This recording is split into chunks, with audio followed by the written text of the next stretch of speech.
You ever get that feeling, kind of deep down, that the ground beneath your feet just isn't as solid as it used to be? Yeah? If you felt that, you are definitely not alone. We're going to spend the next few minutes unpacking that exact feeling, where it's coming from, and, what we can actually do about it. Look, uncertainty has always been part of being human. It's nothing new. This quote from Stoicism University nails it. It's just a natural part of life. That feeling of not knowing what's around the corner, it's as old as we are. But the reason we're talking about this right now is that for so many of us, that normal background level of uncertainty has exploded into something way bigger. It's less of a quiet hum and more like a constant high-pitched alarm going off in our heads. We feel it in our finances, we see it in our news feeds, and it's coloring how we see the future. So that leads us to the big questions for today. Why does everything feel so shaky all of a sudden? Is it all in our heads? Or is this tied to real stuff happening around the globe? And once we get the why, what's the what now? So let's start with that first major tremor, the one most of us feel directly in our wallets. Okay, this is where that feeling of uncertainty really hits home for a lot of people, right? It's the price of groceries, what you pay for gas, that little bit of anxiety around job security. These aren't just abstract fears. They're the daily reality for millions, and they're shaped by some massive global economic shifts. What's really telling about this chart from the World Bank is that it shows a shared experience we're all going through. You can see how inflation has just stayed stubbornly high since 2020. That line going up, that's the cost of, well, pretty much everything. Every little tick upwards is another family budget stretched that much thinner, another layer of financial stress piled on. It is the most direct, personal source of economic uncertainty out there. But this anxiety, it goes deeper than just how much things cost. It digs into the very foundation of our financial security, our jobs. Right now, the global economy is going through a huge demographic shift, and that's creating an absolutely unprecedented challenge for employment. Just take a look at these numbers from the World Bank. Between now and 2050, the world needs to create jobs for 1 billion new workers in just these 3 regions. 1 billion. To put that into perspective, sub-Saharan Africa alone is going to add over 600 million people to its workforce. That's more than any region has ever seen in a 25-year period. This creates this immense global pressure to create jobs, and because our world is so interconnected, that pressure, that uncertainty, it's felt everywhere.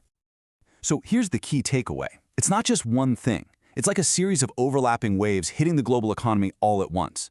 The World Bank points to these major pressures. First, the pandemic wrecked national finances. Then you have ongoing conflicts messing with supply chains. You've got extreme weather like droughts and floods hitting food production. And you even have the loss of biodiversity threatening huge industries like agriculture and tourism. Each one of these things makes the others worse, and it all adds up to a constant state of economic shakiness. But the money troubles are only one part of the story.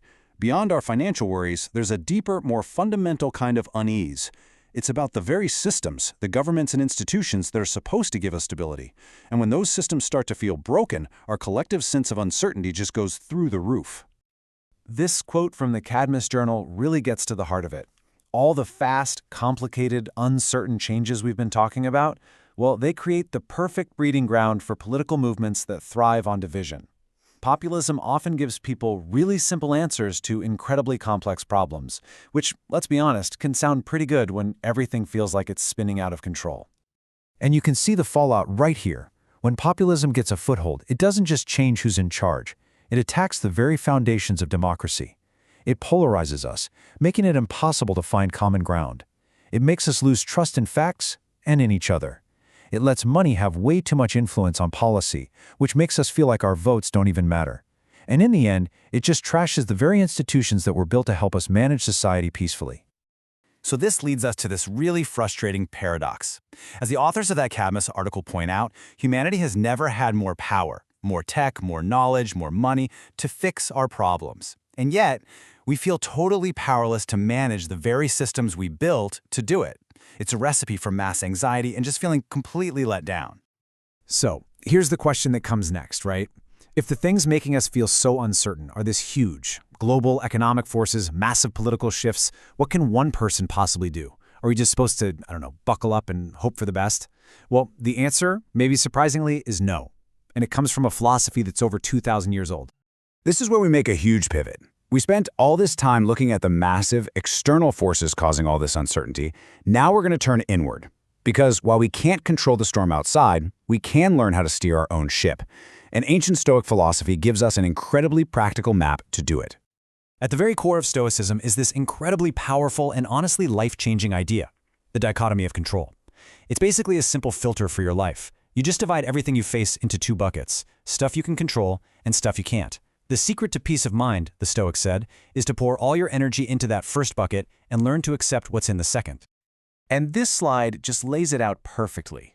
Can you control global inflation? Nope. But you can control your response to it. How you make a budget, how you save, how you manage your financial stress.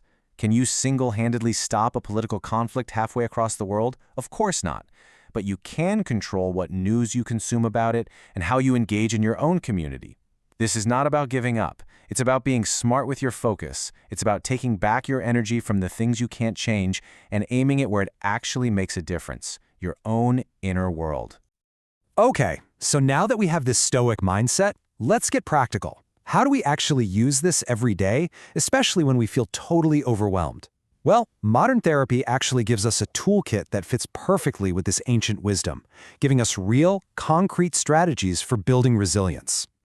We're going to walk through 3 simple tools approved by therapists from the Indigo Therapy Group.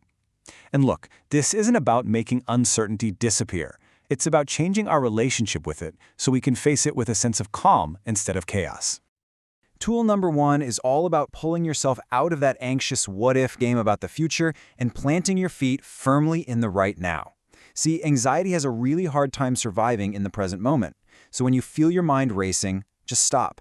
Like the quote says, use your senses. Name 3 things you can see, 2 things you can hear, 1 thing you can physically feel. This simple act anchors you right here, right now, which is the only place you have any real power. Tool number 2. This one is a total game changer. Our brains are basically wired to come up with worst-case scenarios. It's an old survival instinct, but in our modern world, it goes into overdrive. The trick isn't to try and stop these thoughts. It's to learn how to just watch them, question them, and realize that a thought is just a thought. It is not a fact. You can notice a scary thought pop into your head without letting it control your emotions or your actions.